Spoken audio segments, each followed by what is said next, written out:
की खबरों में आगे बढ़ेंगे। बड़ी खबर आपको बता दें, लोकसभा में तीनों बिलों पर आज वोटिंग होगी। 131वां संविधान संशोधन विधेयक पर आज वोटिंग होनी है। लोकसभा में परिसीमन विधेयक पर भी वोटिंग होगी, संविधान संशोधन विधेयक पर भी वोटिंग होगी। 4 बजे का समय इसके लिए प्रस्तावित किया गया जब वोटिंग होगी। महिला आरक्षण परिसीमन बिल पर वोटिंग होनी है। ऐसे में विपक्ष इसको लेकर कई तरीके के सवाल खड़े कर रहा है और ऐसे में मुस्लिम महिलाओं के लिए अलग आरक्षण करने की मांग भी समाजवादी पार्टी की ओर से की गई। हालांकि अमित शाह की ओर से जवाब इस पर दिया गया कि धर्म के आधार पर कोई भी आरक्षण जो है वो नहीं दिया जा सकता, ये असंवैधानिक है। और अब जो है 4 बजे का इंतजार है जब तीनों बिलों पर आज जो है वोटिंग होगी। 131वां संविधान संशोधन विधेयक, परिसीमन विधेयक और इसके अलावा नारी शक्ति वंदन अधिनियम जो है, इस पर भी आज जो है वोटिंग होनी है।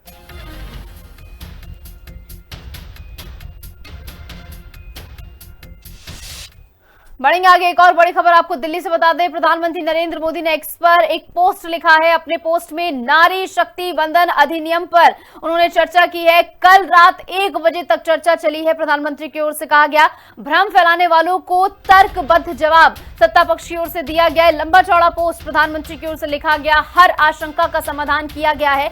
आधी आबादी को अधिकार अवश्य मिलेगा, ये सुनिश्चित किया जाएगा। महिलाओं का इतना कम प्रतिनिधित्व ठीक नहीं है और ऐसे में इसी मद्देनजर अब जो है नारी शक्ति वंदन अधिनियम लाया गया है, जहां पर 33% आरक्षण जो है महिलाओं को राजनीति में अब दिया जाएगा। कहीं ना कहीं एक बड़ा बदलाव जो है अब राजनीति में देखने को मिलेगा। महिलाओं का प्रतिनिधित्व जो है बीते समय से बहुत कम रहा है और इसी बात को प्रधानमंत्री ने दोहराया, जो कि ठीक नहीं है और इसी को ठीक करने के लिए अब 33% आरक्षण जो है महिलाओं को दिया जाएगा।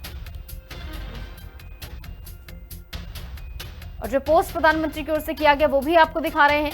देर रात तक जो चर्चा चली है उस दौरान सभी जो संशय थे उनको क्लैरिफाई करने का काम जो है सत्ता पक्ष की ओर से किया गया है। बात प्रधानमंत्री की ओर से यहां पर दोहराई गई है और ऐसे में देर रात तक इस पर बहस चली।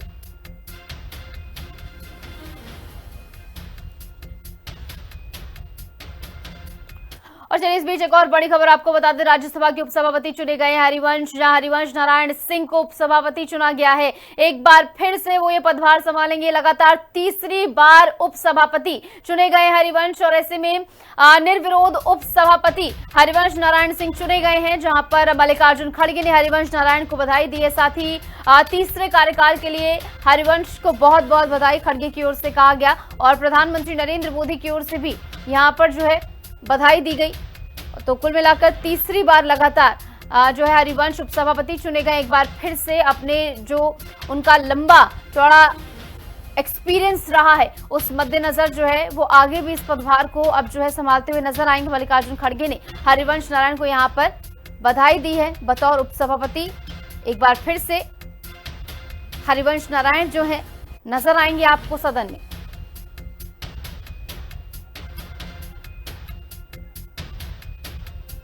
और निर्विरोध उपसभापति चुने गए हैं।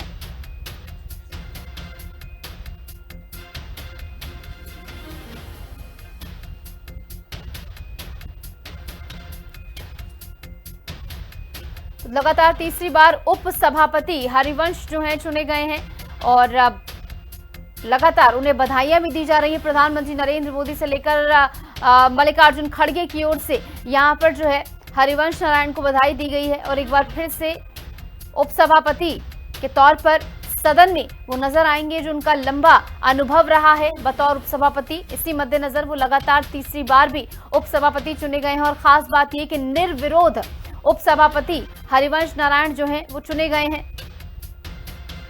इस मौके पर मल्लिकार्जुन खड़गे ने हरिवंश नारायण को बधाई भी दी है।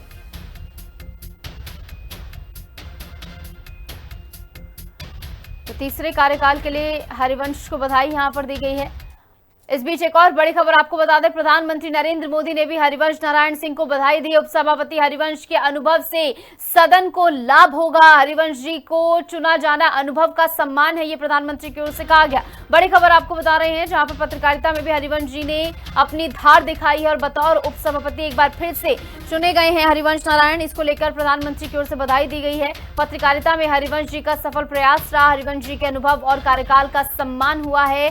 हरिवंश के लेखों में राग और वाणी में सौम्यता है, ये प्रधानमंत्री ने कहा है। सदन में हरिवंश जी के प्रति गहरा विश्वास भी प्रधानमंत्री ने जाहिर किया है। सभी को साथ लेकर चलने पर मुहर लगी। हरिवंश जी अपने दायित्व को लेकर प्रतिबद्ध है। नए सांसदों को हरिवंश से सीखने की जरूरत है। हरिवंश सदन में हमेशा मौजूद रहते हैं। गुजरात में हरिवंश जी का लेख प्रधानमंत्री पढ़ा करते थे, इस बात का जिक्र भी पीएम ने किया।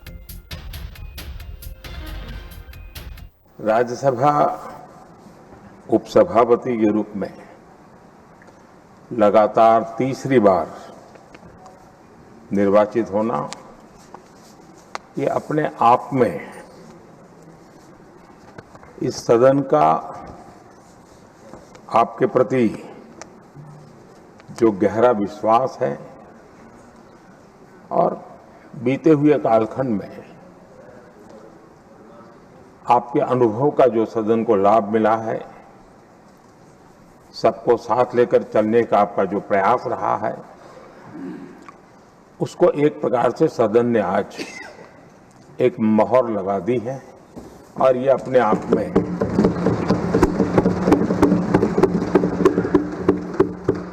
ये एक अनुभव का सम्मान है,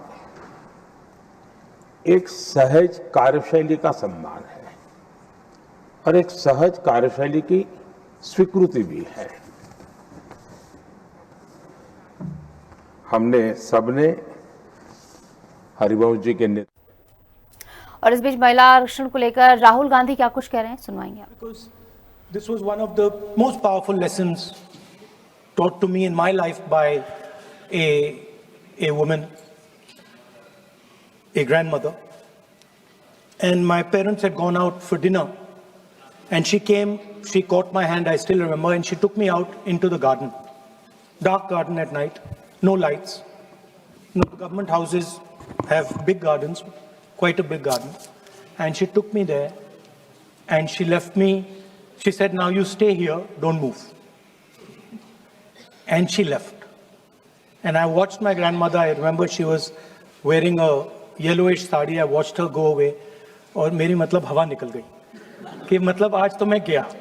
I didn't have the courage to tell my grandmother that, you know, I don't want to stay here, so I stayed. And she went away. She went away probably for 1 or 2 minutes. But for me, it was like 2-3 hours. I was imagining the dog coming to bite me.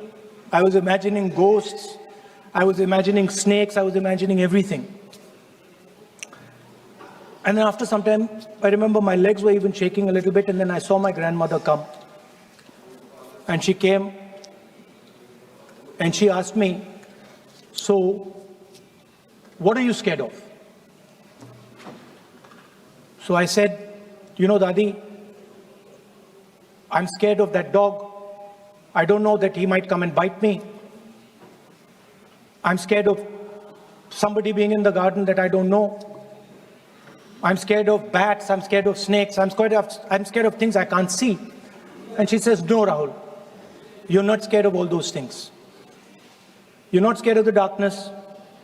You're not scared of the dog. You're not scared of the bats. You're only scared of your mind. You're only scared of your imagination and what you are thinking. And then she said that, you know, you should not be scared of the darkness, because the truth most often is in the darkness. And if you do not have the courage to face your fear, you do not have the courage to go into darkness, you will not be able to understand the truth. You will not be able to fight for the truth. This is one of the biggest lessons in my life. I use it, it's a political lesson. I didn't realize then. Now as I get older, I realize it was not only a political lesson, more fundamentally it was a religious lesson. I didn't understand then, and what she was saying to me was that Satyam Shivam Sundaram. That's what she'll say. She says that I want you to be able to go into the darkness. I want you to be able to go where you're scared. And I want you to see what the truth looks like. And later I realized, my God, by taking me into the garden, she was explaining Shiva to me. She was explaining the central tenet of our religion. She was explaining Satya to me. And in many ways, she was explaining Ahimsa to me. And she said to me, I remember that, listen, truth is painful sometimes. Don't worry about it. Deal with it. And there are some truths that need to be told here today in this house. The first truth is that this is not a women's bill. This is nothing to do with the empowerment of women. There is a women's bill. It was passed in 2023 in this house itself. And my friends and teachers in the BJP said that it will be implemented in 10 years' time. That is the women's bill. This is an attempt to change the electoral map of India. Using and hiding behind India's women. And actually it is a shameful act. Because instead of giving them women's reservation, which is very easy to do, and every single opposition person will support it right now, bring that old bill back right now, and we will help you pass it for implementation from this second. Now, that is the women's bill. This is something else. And the truth needs to be told about what this is. There is a central truth in India's history, in India's past and present. And I have become more and more and more aware of this truth. And that is the brutal, cruel, unforgiving treatment of the OBC community, of the Dalit community, and other communities, minorities and women. And this is a historical fact. This need not be argued here. Everybody knows how Indian society treated OBCs, treated Dalits, what was done to them, what was done to their women, what they were allowed to do, what they were not allowed to do, how they were blinded when they read certain documents, how metal was poured into their ears when they heard certain verses. This is a fact. Now, what is being attempted here is a bypass of the caste census. What they are trying to do is they are trying to avoid giving power, giving representation to my OBC brothers and sisters, and to take away power from them. This is the agenda over here. That's the first agenda. Manuvad over Samvidhan. Amit Shah ji says that the caste census has begun. And he repeated twice yesterday, trying to be clever, saying that houses don't have castes. The point is not whether houses have castes or don't have castes. The point is whether the caste census is going to be used for representation in Parliament, Vidhan Sabha, Lok Sabha. And what you're trying to do now is trying to make sure caste census has nothing to do with representation for the next 10 years, 15 years, so that you can kick the ball down the street. That's the first thing that is being done. Second thing that is being done, equally bad thing, but a very dangerous thing. What you're doing, because you're scared of what is happening in the politics of this country, you're scared of the erosion of your strength, you are trying to rejig the Indian political map. You have done it in Assam, you've done it in Jammu and Kashmir, and now you're imagining that you can do it in India. And you need a constitutional amendment to do that. Now let me explain what you are doing. You are telling the South Indian states, you are telling the northeastern states, you are telling small states in India that in order for the BJP to remain in power, we are going to take away representation from you. This is nothing short of an anti-national act. This is what you are doing. And under no circumstances are we going to allow you to do it. So I am telling you very clearly right now that the entire opposition is going to defeat this attempt of yours to attack the nation state and deprive OBCs and Dalits of their rightful place in society. I want to ask, corporate India, entire financial structure of India, where are the Dalits? Where are the OBCs? Where are the Adivasis?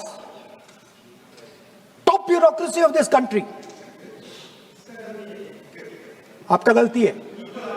Where are they? Judiciary, private sector, private hospital sector, healthcare sector, education sector. Earlier, there used to be something called the public sector. Public sector provided space